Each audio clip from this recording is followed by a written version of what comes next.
everyone. Hello. So welcome to April's new launch video. So this is a roundup of some of the new launches Sarah and I have been training coming up to April. And we have 4 to share with you today. What do you want to start with? Okay, shall I start with something from Issey Miyake? Let's start with something from Issey Miyake. So we've got 3 women's and 1, well, kind of men's could be shared. Oh yeah, okay. Yeah. So this is women's, but as we always say, if you're a guy out there and you like this, doesn't mean you can't wear it.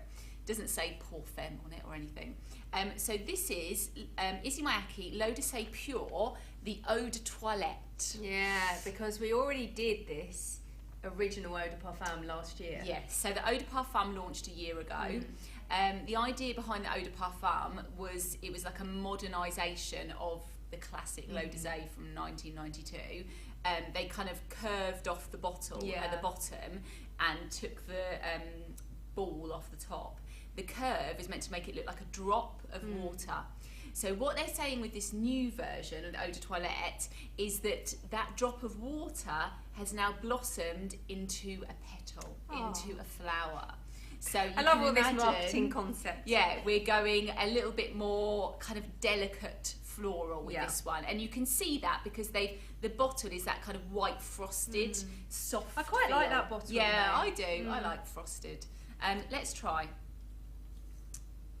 So being an Eau de Toilette, I guess this is going to be sort of lighter and fresher than the Eau de Parfum that launched last year. The first thing I'd say when you first spray it is that in the Eau de Parfum version there was no fruity, no citrus notes, but this one does have a definite citrus, of a kind of mandarin feel, a kind of sweet, sharp citrus opening. Oh gosh, there's something in there that really reminds me of something from my childhood. Does it? Yeah. It's almost like a fizzy, maybe it's just like fizzy. It is fizzy. drinks. It is kind of sherbety, but not lemon. Yeah, no. So when the florals start coming through, it has a lot of Lily of the Valley. Lily of the Valley was the predominant flower in the Eau de Parfum, so you do still have that link here. So I think you really do need to like Lily of the Valley in order to appreciate both of these fragrances. Agreed, definitely. But this has also some nice neroli, that kind of fresh white, sharp it's actually flower. quite gentle though, isn't it? It's not ever so sparkling like you would normally think. To me, it's got that kind of clean washing smell. Like a white, white t-shirt kind of cleanness to it. It has some. When it comes to dry down, it does have some ambergris notes in the base, so it's got a little bit of aquatic feel to it, but not as much as some other Issey Miyake fragrances. No, it does. It certainly doesn't feel as bright and intense as, say, the original L'Eau de Say. No. Okay, soft floral, I'd say. Yeah, very nice. Okay, let's try another one. Yes. Another ladies, and this is from the brand of Abercrombie and Fitch. So we have here this lovely pink bottle. This is just called First Instinct for Women. There you see the bottle, and you can also see the kind of curved shape of this bottle. I really like that. I should have polished it really, but I really like that sort of nature of the undulating line of the glass. If you look at it that way, you can see it's not completely flat. It was the same with the First Instinct men's bottle that launched last year, I think in May time. The idea of that kind of textured or water effect on the glass, which I think gives it a really nice, interesting feel when you hold it in your hand, for those of you that are into bottle design. I also really like the fact that the Abercrombie and Fitch name is on this silver plaque, so it's not just sort of painted or typed on. And that's like the men's as well, isn't it? Yeah, it actually echoes the plaque that says Abercrombie and Fitch at the boutique in London. Okay, so let's have a try of this. So the idea of First Instinct, I think, was supposed to be like that initial attraction, that sort of that kind of spark, the excitement of chemistry working its magic. So let's try some of this. Thank you. So straight away you've got a lot of fruity notes. The thing that really stands out to me is the passion fruit in here, that kind of gives you that sort of energetic sweetness. I bought a bit too much. Too much. Just getting alcohol. Way too much. And also you've got, again, that orange blossom to give you some warmth and radiance.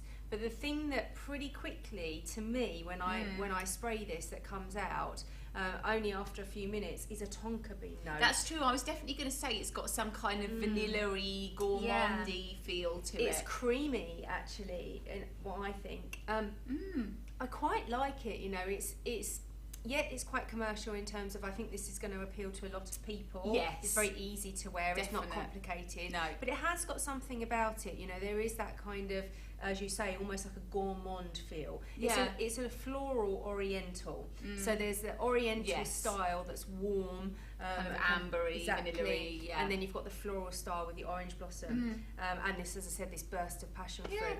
So it's actually, I like it. It's really surprised me. I like it more than I thought I would, you know. And remember, these fragrances are the first Abercrombie and Fitch fragrances that you can buy outside of their stores, because all the other stuff you've got to go to the store to get. Yeah, so they do a lot of widely fragrance, available. actually. Yeah. I don't think I'd realised until I went into the London Abercrombie and Fitch store how many different versions they do. It's amazing.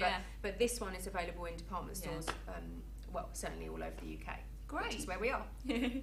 What have you got next? Okay, so I've got something from Etro. So Etro, this was the one that I was saying, it's kind of for men, kind of not. It's called ManRose. Yeah, so it must be marketed for men then, I guess. Kind of, but all Etro fragrances I would consider to be shared, really. I love this. Oh, the paisley print. I don't know if we've spoken about this before when we've talked about Etro, but Etro is synonymous with the paisley print. Has a very kind of Indian feel to it. It's just a really, I wouldn't want to throw that box away. So beautiful. And then with ManRose, it's also on the bottle as well. It's not on all the bottles, but this is one of the ones that it is. So ManRose. This is interesting because you don't normally think of rose as going with a men's fragrance, which is what we might do. But the average man, if you said it's got rose in it, they'd probably go, oh no, that's not for me then. But that's why Etro have created this, because they said they wanted to show that, you know, hundreds of thousands of years ago, men, you know, in Greek and Roman times would wear crowns of rose flowers on their heads, and it wasn't predominantly for women. So actually it can be a men's fragrance around rose. But also rose is used pretty much like a seasoning. It's in like 90% of stuff. Even just a tiny bit of it, you know, perfumers will add rose to most things, even if it's not the predominant note, because whether it's men's or ladies' fragrance. And I think that, you know, I've got that in my head now, especially because also there's been a big trend for oud fragrances lately in the West, and they're often mixed with rose, and men and women buy them together. So I think it's becoming more accepted anyway. Yeah, definitely. I will just quickly read you.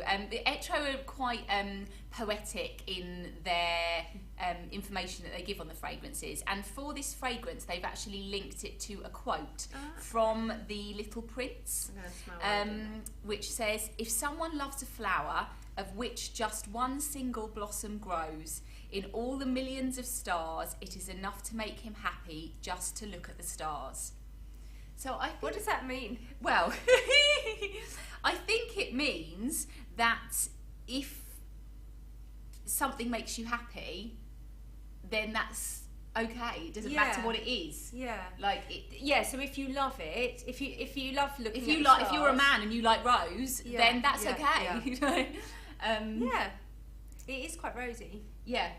I like this because it's actually described as a chypre floral. And not so much when you first spray it, but when it dries down, it really has those nice kind of patchouli, leathery I've not smelled this before. I quite like it. It has a lot of Turkish rose. That's the note that that's the essence that they've used. That sort of rich, quite bold.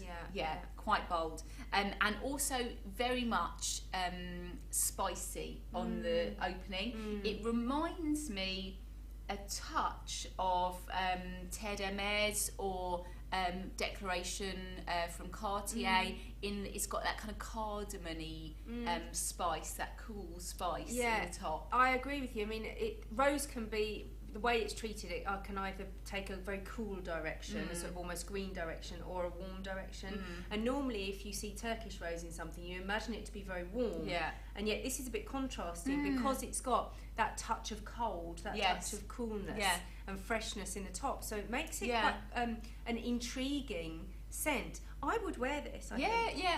Yeah, I definitely would. And I would really recommend trying it because it's different and that's nice. Yeah, and I really like the fact that they're saying, you know, with their very poetic way, look, if you like something, if you like rose and you're a man, it's okay to wear it, it's fine. Yeah.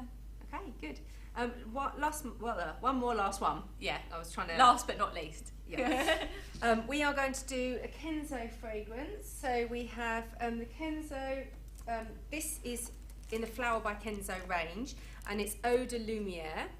So there's the packaging. And Eau de Lumière basically means water of light.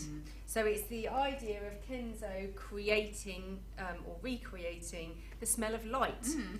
But it's also got obviously the poppy symbol that you will have seen from other Flower by Kenzo fragrances. I think the first one of which was launched about 17 years ago now. It was back in 2000.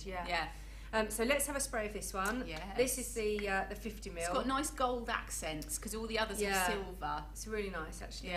And I really like the fact that, I mean, you need the lid to complete it. I really like the fact that the poppy petals are on the lid. Okay, have I got some space on my skin? I need a blotter for this. Might need a blotter.